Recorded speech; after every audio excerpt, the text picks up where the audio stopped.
I'm Theresa. Since it's the middle of the spooky season, I'm going to share with you a few of my favorite horror movies.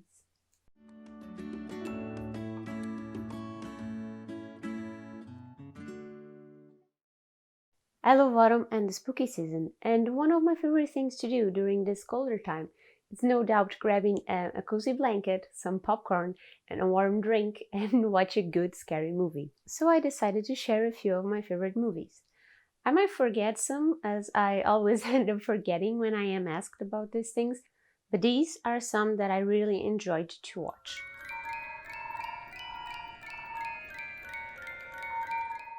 First one is The Woman in Black.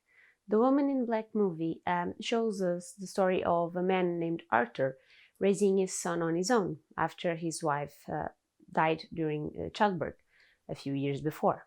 He is still obviously grieving his wife, but then he travels to a remote village because of work and ends up on a big and very isolated, obviously, manor surrounded by a marsh field. Soon enough, he learns that the house is haunted by the ghost of a woman dressed in black, who seeks revenge for the death of her own son, and is now looking for other children to take. I feel this movie remake didn't really get the love and attention it deserved, and that a lot of people dismissed it as an horror movie altogether because of the main actor, that is Daniel Radcliffe, and people only see him as Harry Potter, at least back then.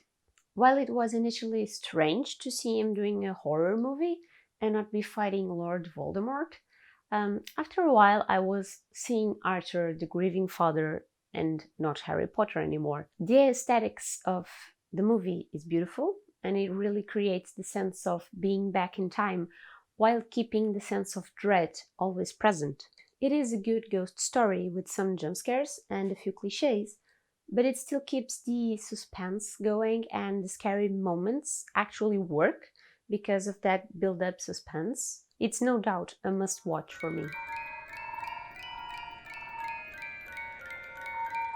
The next one I'm remembering is The Babadook. I loved The Babadook. It felt really intense how they mixed up a scary monster with the confusion and numbness grief and depression creates on the human being. How you think you are going to watch a movie with a simple storyline of a boogeyman, but it ends up touching really deep subjects of mental health and how reality can be distorted by it. I know a lot of people hated this movie because of the little kid, but I actually think he was a brilliant actor at such a young age. I couldn't help but feel sorry for his character and the things he was facing at an age where the world should be nothing but unicorns and rainbows. It's not a super scary, you'll jump out of your seat movie, but I really enjoyed it and watched it more than once. So I do recommend The Babadook.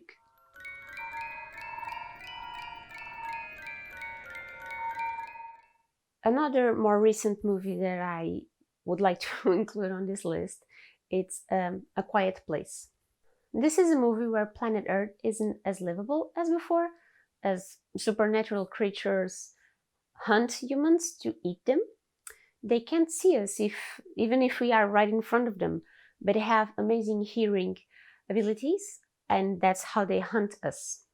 The movie follows the struggle of a family to survive on this setting. I loved and I hated this movie. I loved the concept and how it shows you right from the beginning that they aren't kidding. When these creatures are around, they are deadly. The shock factor right off the bat and how it was done got me speechless. Even though I love horror movies, I'm always hoping for sunshine and happiness at the end. I also absolutely loved the use of sound on this movie. I think it was brilliant and deserves to be seen with a good sound system to fully absorb how it makes you dive into the movie. I only hated a couple of scenes I think were avoidable. Those scenes only really made me think, why the hell would he or she do that? I won't get into details because of spoilers, but a few scenes could have made the movie way better if they were cut off or slightly changed. I know there will be a follow-up to this movie, but I'm not sure if it will be worth watching, as I think this one ended well enough to be a closed story. I do recommend you to watch this movie. It was super hyped on the media, so I think most horror movie fans skipped it because when movies are super hyped, they tend to not be great, if that makes sense. But I really enjoyed it and do think it's worth to watch.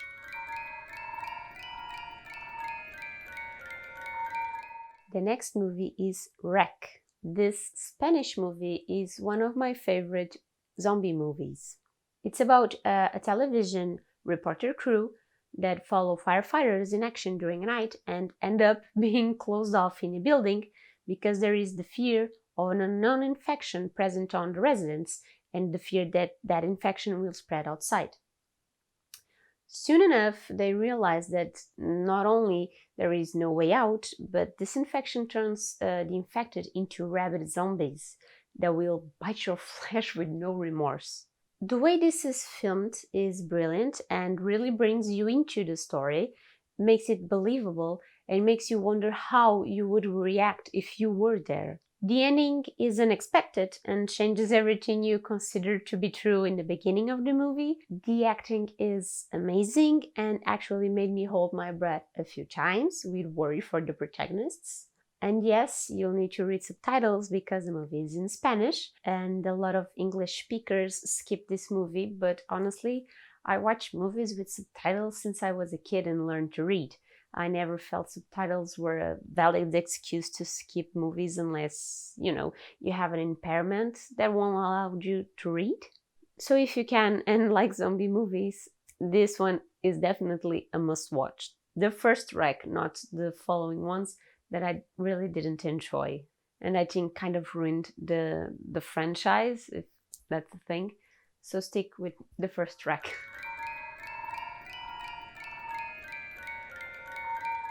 Another movie that I feel is worth mentioning is Get Out. This movie revolves around an interracial couple where she is Caucasian and he is African American. They are going on a trip to meet the woman's parents and present the boyfriend for the first time. From the beginning, we are presented with the young man's fear of being from a different color than the woman and how their relationship will be perceived by her parents. Upon arrival, things quickly turn more and more weird, and the sense of suspicion and discomfort just keeps getting bigger and bigger. You stay wondering for a good part of the movie. Is he just being paranoid because of his skin color and all the racism he has endured all of his life? Or is her family really holding a messed up dark secret? This movie kept me on the edge the whole time till the very end. It is beautifully done with a lot of critiques of today's society, but it doesn't go overboard with it, at least I didn't feel so. How events unfold and more is uncovered, the more claustrophobic and tense you'll get with worry for the protagonist. I truly felt the need to jump in and help out because I really wanted a happy ending for him. It's a recent, but not so recent movie. I think it's definitely worth to watch. I thought I was going to watch something really focused on the racism part of the human being.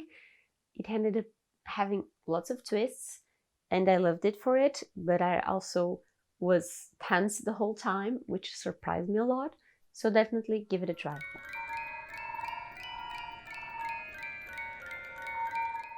To end on a lighter note, and because there are scary movies appropriate for kids too, Frankenweenie is one of my favorite movies ever. If you haven't watched it yet, it's a story about a young boy named Victor who loves science. And obviously, as a science nerd, he doesn't have many friends at school and is a bit bullied. But he does have his beloved dog Sparky. Eventually, Sparky has an accident, leaving poor Victor heartbroken beyond repair. Obviously, he then gets the idea from a science class to bring Sparky back, Frankenstein style. This works wonderfully, but then the news spread among Victor's school colleagues and everything spirals out of control. While this isn't a horror movie, it does revolve around the world of horror movies and has a lot of Easter eggs and references that will delight any horror movie lover. It's a perfect movie to watch with family or kids during Halloween season, but I warn you, it brings me to tears a few times because I was in Victor's shoes a few times before, and this grief actually hits me quite hard. Nonetheless, the movie still has that whole scary movie atmosphere, but with some comic relief in the middle, so it's definitely worth to watch. Go watch it. It's one of my favorites to watch during this season, even if I'm not a kid. I love it, so go watch it. I didn't want to make a big list, even though I have a gigantic list of horror movies that I've watched or loved or adored or hated or despised. But I think these ones that I listed are great. These are the ones that popped into my head when I was thinking, what movies can I choose for a list this year? So these ones are great to watch. I recommend them. Maybe they are not your style, but that's okay. Everyone has different styles. Some people like gory movies like Saw. I don't. I like ghost stories. I like more intense movies that create doubt, that have supernatural entities. I could say it like that. I don't know. Either way, the movie world is very broad and subjective. So what I like may not appease to everyone, but these I recommend. Maybe I'll make a second list sometime if you enjoyed this movie. I don't know. If you have enjoyed this video, leave a thumbs up and a comment down below letting me know. Did you already watch these movies? Did you hate or loved any of these movies? Do you have other movie suggestions, maybe for my Halloween horror movie marathon? Do you want me to make more of these videos sharing my movie opinions or lists or favorites or whatever you want to see from me? Any feedback you want to leave me, write it down below. I'll be happy to read them and to reply to you. If you want to check my social media, they are on the description box down below, all the links you'll need to know where to find me. My Ko-fi link is also there. You can go there to support me by buying me a coffee and help me keep up with my projects and life, since COVID isn't allowing me to have a proper job at the moment. And that's it for today. I'll see you in the next video. Bye!